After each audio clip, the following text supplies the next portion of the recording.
The Jets finished their 2025 season on Sunday against the Buffalo Bills, and winning accomplishes nothing. Locked On Jets starts now.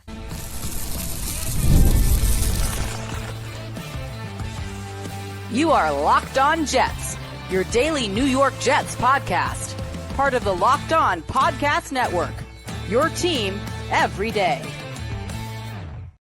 Welcome. This is the Locked On Jets podcast, part of the Locked On Podcast Network, your team every day. It is Friday, January 2nd, 2026, and I'm your host, John B. from GangGreenNation.com. Thanking you so much for making the show your first listen or first watch every day, and for making Locked On the #1 sports podcast network. A big shout out to you everydayers. If you're new to the show, this is a daily podcast covering the New York Jets with new episodes each day through the week, Monday through Friday. And our episode today is brought to you by FanDuel. Before tip-off, check out the FanDuel app and see what's dropping during NBA Happy Hour every Friday from 6 to 7:30 p.m. Eastern.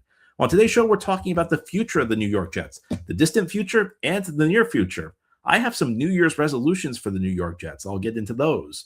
There are some rumors about some small changes that could come to the Jets coaching staff next year. We'll talk about those. But we will begin by talking about the final game of the 2025 season.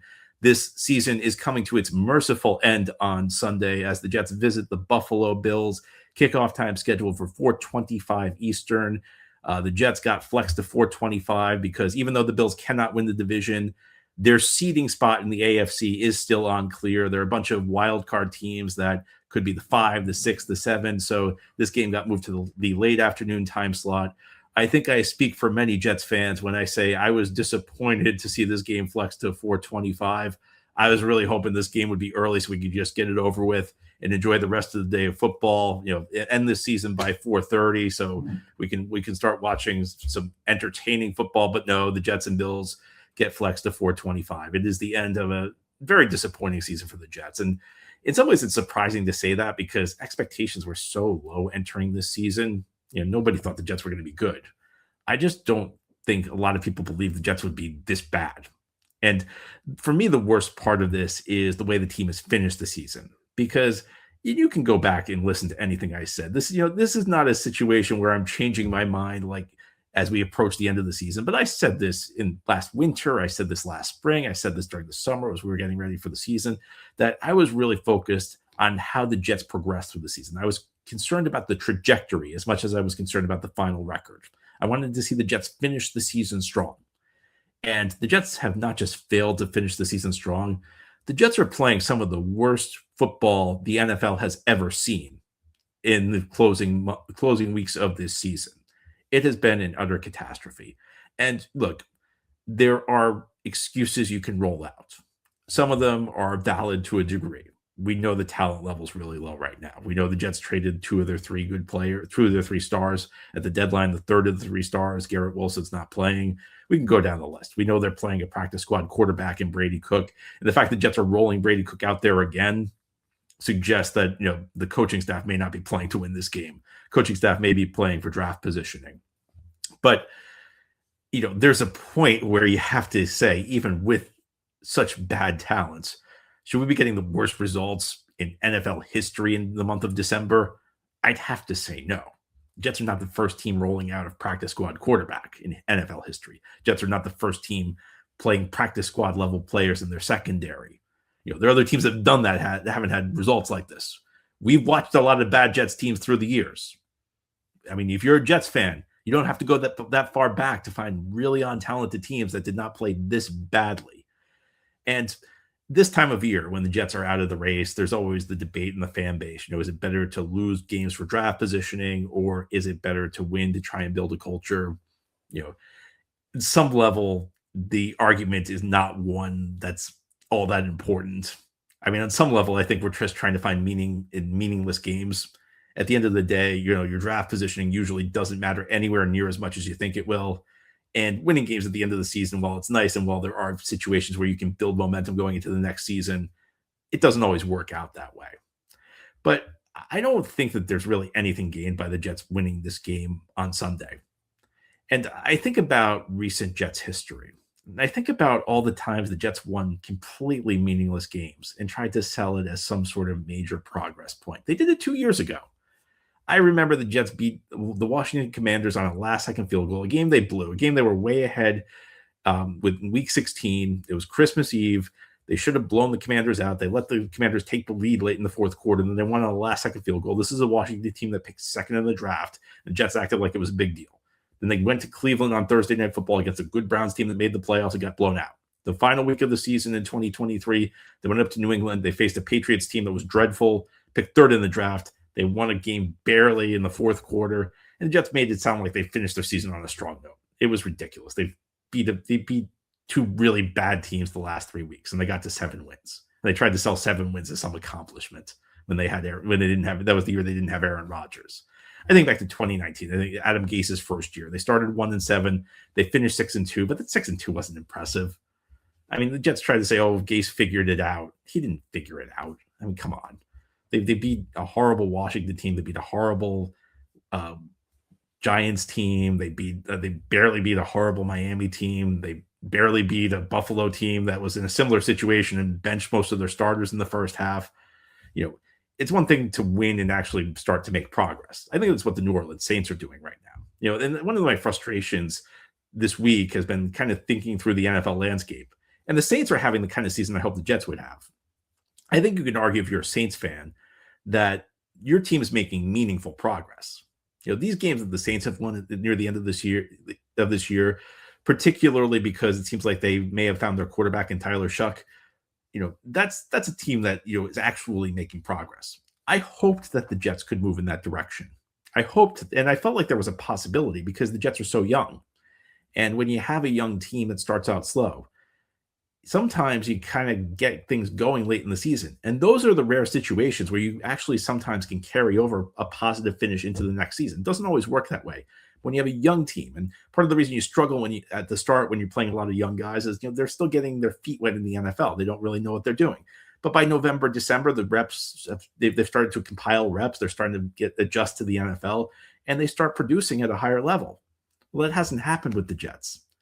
And you know what? If the Jets had played good ball in December, if they won 2 or 3 games, I'd look at this game on Sunday. I'd say, hey, I hope the Jets win because this would be a really strong finish to the season. If the Jets win on Sunday, I don't think it's going to mean anything. First of all, I don't think this team's shown any capability of winning games at this point. If the Jets win, it's probably going to be because the Bills do pull their starters relatively early, or the Bills just, throw the game. The Bills just mess up the game. It'll be more a game Buffalo loses. Or something, random happens. The Jets have a special team steal another one like they did against Atlanta, like they did against Cleveland. But I just don't see how you're making meaningful progress in this game with the Jets. I think after the month of December they had, one game is just not going to mean anything. And I hate to say it because I've been really pushing the idea that maybe the Jets could finish the season strong. Maybe the Jets could get things going. It's all about draft positioning now, and I don't know how much draft positioning really means. I know people will look at this right now and say, well, maybe they'll get a quarterback. Maybe they will, maybe they won't. But the Jets will enter this weekend with owning the 3rd overall pick. If the Jets lose and the Giants win, the Jets can get up to 2. So, that's something to consider. If the Jets actually win this game, they could fall all the way to 7. And even though I'm a skeptic that draft positioning really matters, I don't think that there's much accomplished for the Jets franchise winning this game and potentially dropping 4 slots in the draft. So, I think that your rooting guide this weekend is pretty clear. You hope that the Jets lose and you hope the Giants win. And if that happens, the Jets pick number 2 overall, all behind the Raiders. You would think Fernando Mendoza is going to the Raiders, but if you like Dante Moore, if you like any other prospect, he'll be available to the Jets at 2 if they get that pick. I cannot begin to express my disappointment with this Jets team. Look, it's not like last year when the Jets claimed they had a Super Bowl team and only won 5 games, but still a really bad season for the Jets that's coming to a close. And I think the best thing anybody can say about this season for the New York Jets is that it's about to come to an end because it's been ugly to watch through most of the year, and the Jets have saved their worst football for the end of the season. And I hate to be critical, but I think they deserve it. Now, ahead here on the Locked On Jets podcast, we'll talk about some of the consequences for the way the Jets are finishing. Lots of fans want to see major changes on the coaching staff.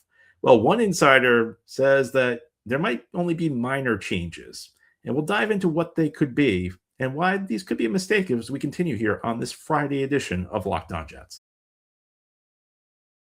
Today's episode of Locked On Jets is brought to you by Robinhood. Nobody knows your money goals better than you. Robinhood puts you in control of your money with tools that work as hard as you do, locking in every opening, beating your PR, beating it again, channel that drive into your money. Robinhood puts you in control of your money. Trade stocks and ETFs, options, futures, and crypto all on one platform. You can now build and execute your own trades from a desktop with Robinhood Legends advanced tools, or take advantage of the new Robinhood strategies with a tailored portfolio managed by a team of experts. You expect more from yourself, expect more from your money. Get started today at robinhood.com/yourmoney. Again, that's robinhood.com/yourmoney. Your money, your move. Thank you so much for making Locked On Jets your first listener, first watch every day, and for making Locked On the #1 sports podcast network. A big shout out to you everydayers. If you're new to the show, this is a daily podcast covering the New York Jets with new episodes each day through the week, Monday through Friday. And if you have not already, go check out our new Everydayer Club. It includes access to an ad-free audio feed for Locked On Jets compatible with Apple Podcasts, Spotify, and every other major podcast app, along with an invite to the members-only Locked On Everydayer Club Discord server. Go to lockedonnyjets.supercast.com or tap the link in the show notes to learn more. And today on Locked On Jets, we're looking to the future of the team. We've talked about the immediate future, Week 18, Jets visiting the Buffalo Bills in a game that really does not have a lot of meaning for the team. Now let's talk about what could come next year for the team. Obviously, there's been a lot of speculation swirling around the coaching staff based on the team's performance. There's not been a lot of talk, however, that Woody Johnson's dissatisfied. In fact, to the extent we have insider accounts, it tends to suggest that Aaron Glenn's likely to get a second season and that Woody Johnson's not really close to making a change. Well, NFL insider Albert Breer recently wrote about the Jets, and he had interesting things to say about the coaching staff. Now, he talked about the quarterback position. Let me read you what Breer wrote. He said, about the quarterback position, I'd expect a lot of effort and energy to be put into the position this offseason. Part of that will be assessing whether the right offensive structure is in place, and that will be evaluated. Would the Jets make significant changes to the offensive staff this soon after Glenn fired defensive coordinator Steve Wilks? To me, that is the sort of question to consider. And the plan is for Glenn to be in place in 2026 to answer it. As it stands now, I think it'll mean changes around Tanner Engstrand with perhaps some more quarterbacking infrastructure rather than replacing him. And, I look at this and I have many thoughts. And I'm really sorry to be this negative on the show today, but I think it's very difficult to be happy about the way things are going with this football team right now. I think this has been a very disappointing season. And I think in many ways, this coaching staff has looked completely in over its head. And I hear this talk, well, can the Jets really replace Tanner Engstrand? Because they already fired the defensive coordinator. Should they really consider firing the offensive coordinator? And the argument is, well, you already fired one coordinator. Maybe you should have stability in place with the other coordinator. And that just, to me, that like kind of thinking just misses the point. One thing I always say in the NFL is that if you have one bad coordinator, you need to replace that coordinator. If you have two bad coordinators, it's a sign you might need to replace the head coach, because it's a sign the head coach just doesn't know how to hire coordinators. But beyond that, I think one of the things that's very frustrating is that the Jets always, and they always do this, you always see these half measures and you see them manifest themselves in many different ways. But this is a class, if this is set up that where the Jets are just going to replace position coaches around Tanner Engstrand and hope that the position coaches make Engstrand better, the suggestion from Breer seems to be that they're going to hire some people to be quarterbacks coaches, or I don't know, they're going to bring in a couple coaches to help with quarterbacks. This is like a classic Jets move where instead of addressing a problem head on, you kind of work around the edges. You try and make it sound like the problem doesn't really exist. These are the things that never work for the Jets. I think that you have two options in 2026. You can try and develop Tanner Engstrand as an offensive coordinator.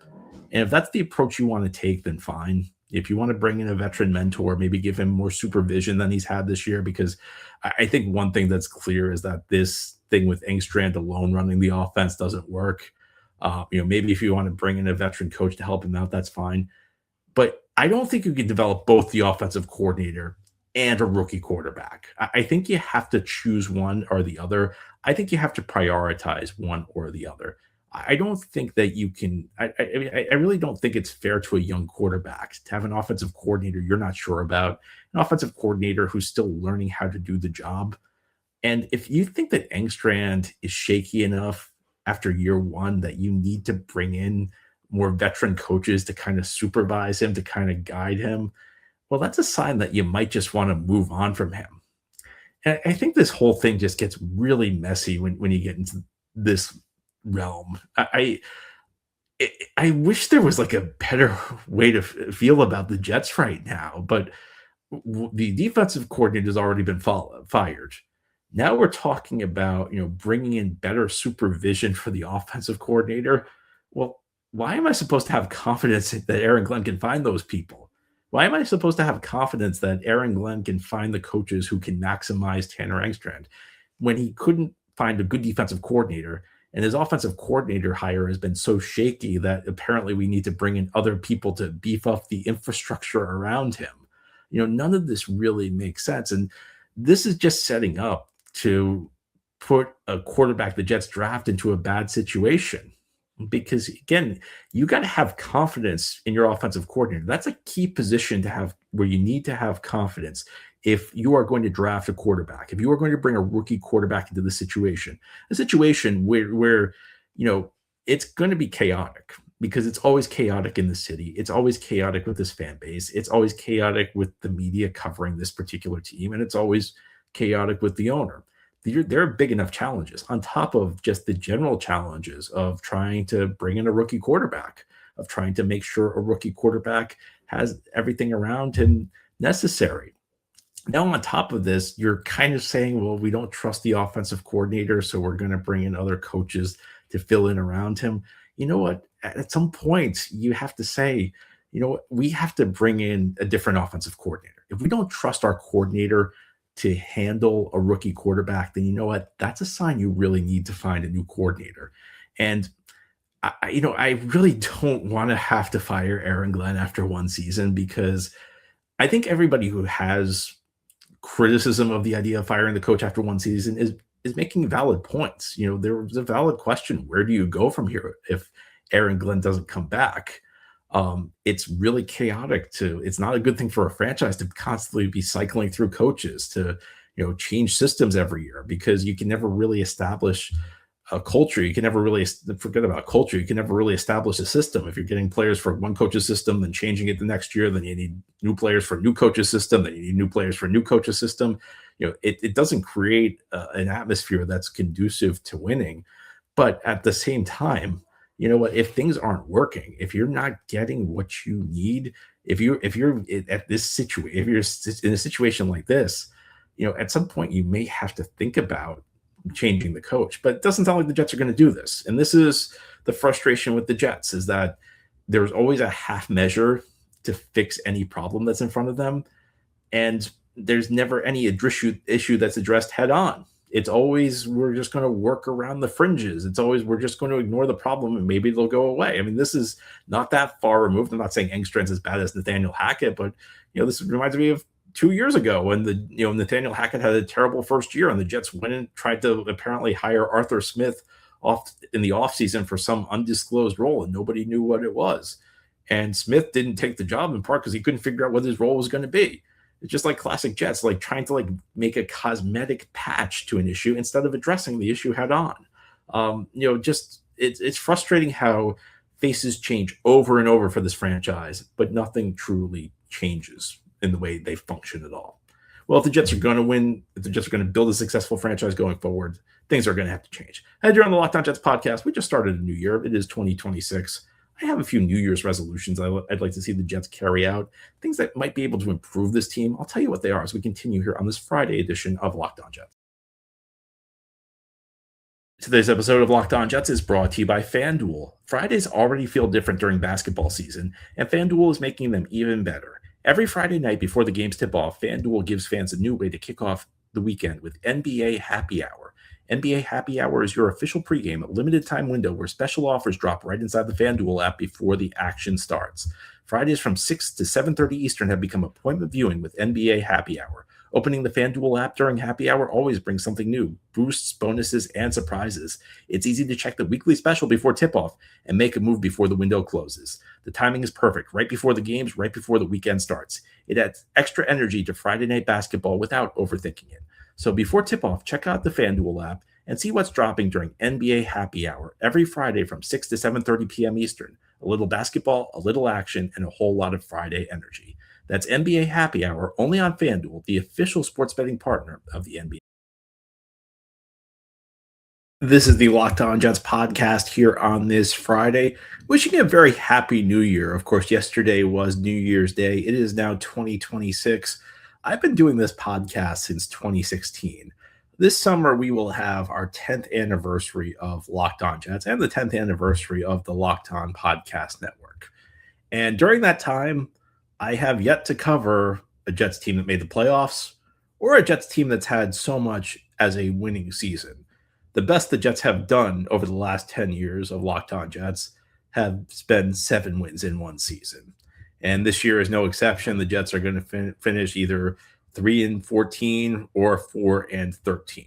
And I hate to say it, but I think they'd be better off going 3-14 with the better draft pick. I don't think dropping potentially 4 spots over one meaningless win over the Buffalo Bills is going to do that much for them. The path forward is not going to be easy for the Jets. They do have a lot of resources over the next 2 off seasons, but they're going to have to get a lot right. We've been in this spot before where the Jets have been sitting on a lot of resources heading into an offseason where we've been sold by the franchise that, we've got everything we need to turn it around. It's one thing to have the resources, it's another to use them effectively. Well, I have a couple New Year's resolutions for the New York Jets, and these are things they should have learned a long time ago. There are things they evidently have not learned a long time ago, but these are things I think could help them along the way to finally building a proper team. Number one, stop looking for the quick fix. This is like a classic move the Jets have made in the Woody Johnson era. It happens over and over, and it manifests itself in many ways. But I think ultimately what it comes down to is the Jets always think that they're like one move away from glory. And that was most pronounced last year, where it was like we had one magical fix a week a year ago. I mean, we started the year with them claiming Aaron Rodgers coming back was going to fix everything wrong with the offense, that Nathaniel Hackett would not be an issue once Aaron Rodgers was here, that none of the personnel issues would be a problem. As we saw, that was not the case. We got 5 weeks into the season, Robert Saleh got fired. That was supposed to fix everything, replacing Robert Saleh with Jeff Ulbrich. Apparently it didn't. So the next week we traded for Devontae Adams. Even a few days after the Adams trade, we ended the Hassan Reddick holdouts. Nothing worked, though.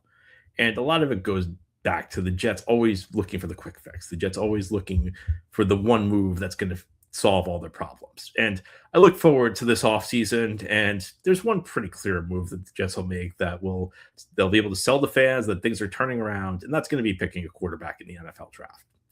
And to be clear, I'm not against the Jets drafting a quarterback in the first round this year, especially now they're going to have a really high pick. I don't want to see the Jets trade up, but we're getting to the point where, if they're picking in the top 3, even if they trade up, they're probably not going to have to give up that much. It's probably not going to be a franchise-altering trade, but you have to build around the quarterback. It's one thing to get a quarterback, but part of the problem with the Jets has always been that they draft the quarterback and they think the quarterback's going to solve everything. It's almost like the Jets are in rebuild mode and they draft a quarterback, or in the case of Rodgers, they trade for a quarterback and they just think the rebuild's over. That's the entire rebuild is built around getting the quarterback. And especially when you're dealing with a rookie quarterback, you have to build that quarterback up as much as the quarterback's got to help you. It's a relationship that cuts both ways. The quarterback's got to be good enough. The quarterback's got to deliver.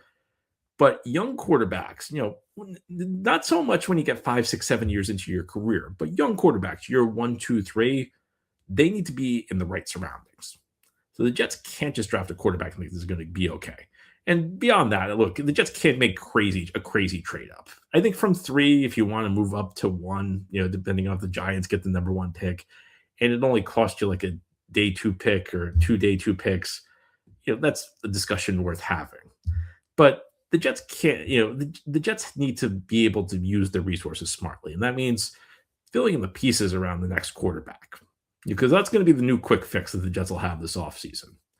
But it's only a quick fix if the Jets think that the quarterback alone is going to solve their problems. Jets need to solidify the offensive line. Jets have a good start on the offensive line, but they have a couple pieces on the interior they got to figure out. And the Jets need to put quality skill players around this quarterback. The only proven quality skill player the Jets have right now is under contract for 2025, or for 2026, is Garrett Wilson. Breece Hall is going to be a free agent. You could hope Mason Taylor steps up in year two. That potentially something that could happen, but he's not rock solid yet. And you look across the rest of the skill groups. I mean, maybe you hope Adonai Mitchell steps up, but he's been very inconsistent. He's looked like more of a depth player than a guy you're depending on. So the Jets need to use the resources to build skill players around the next quarterback. So, but it cuts deeper. There's so many different ways the Jets always look for the quick fix. Jets are always chasing headlines at the expense of solid team building. They chase big names instead of using their cap space smartly. They always bring in guys big names at the end of their careers instead of looking for guys who are entering their prime who are maybe less heralded players. It's time to stop the culture of looking for the quick fix for the Jets. And number two, be honest about your situation. That's my second New Year's resolution, because the Jets are never honest. And we talked a little bit about this in the second segment, discussing the offensive coordinator spot. And that's a good example of the stuff the Jets always do, where they're not really honest about the situation. If the offensive coordinator is not good enough, sometimes the answer is not to fill in the position coaches around him, trying to make the position coaches better. Sometimes the answer is just make a move, make the change that you need to make. Look, it would not reflect well on Aaron Glenn if both of his coordinators get fired in year one as a head coach. But I think part of the problem with the Jets, again, is that they're so focused on optics. They're so focused on public perception. But the thing is, that only helps you for so long. At the end of the day, your team's success or your team's failure is based on the results. You can't fake the fans or the media out for too long. Yeah, you know what? You take a hit in the short run, and this is one thing the Jets have been bad at. Sometimes, if the guy you drafted isn't good enough, you cut him early. You cut him the second you know it's not going to work out. And yeah, you take the short-term hit, but your team's better off in the long run. When you keep the draft pick who's not, I don't have anybody in mind right now. I'm just saying, generally speaking, because you can name a lot of players that just have done this in recent years. That's just an example. But if you keep that guy around, yeah, you avoid the negative headlines shortly. But if the guy goes out there and doesn't play well, it's not like you're going to avoid criticism. Same goes with coaches. It's true across the board for this team. The Jets are too concerned with optics. They're too concerned with what public perception is. They're too concerned with getting criticized in the offseason. And it leads them to make bad decisions. It leads them to keep people around who should not be kept around. And it leads them to, going back to what we discussed a little bit earlier, to not properly address problems. It's like with the Jets, we have to endure issues. If there's a problem there, we have to endure it instead of fixing it.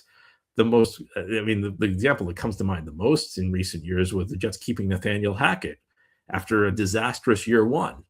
And the response I kept seeing from the media at that point was, well, the Jets were never going to get rid of Hackett. And I always sat there saying, like, why should I just accept that? Why should we accept that as a fact? And then we knew that Hackett had a close relationship with Aaron Rodgers, but Aaron Rodgers was under contract. Why is it just a given that, like, Nathaniel Hackett couldn't have been fired? I think you look at this organization, you see a lot of that. You see these issues manifest themselves over and over and over.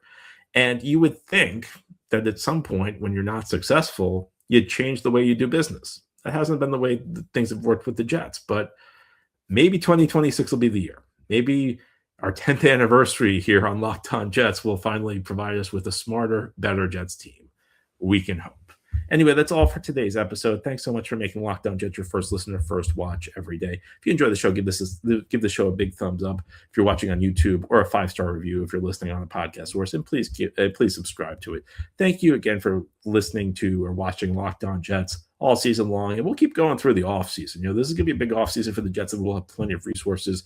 I'm really looking forward to getting past this season, looking forward to what the Jets can do to improve in 2026. But that's all for today's episode. Hope you enjoy your weekend. try and enjoy the game Sunday. I mean, I don't know how enjoyable the game's going to be, but we'll be back on Monday to talk more Jets. We'll break down the end of the season, and we'll start to talk about where the Jets can go in the months ahead as they look to build a better team in the offseason. Talk to you Monday, everyone. Take care.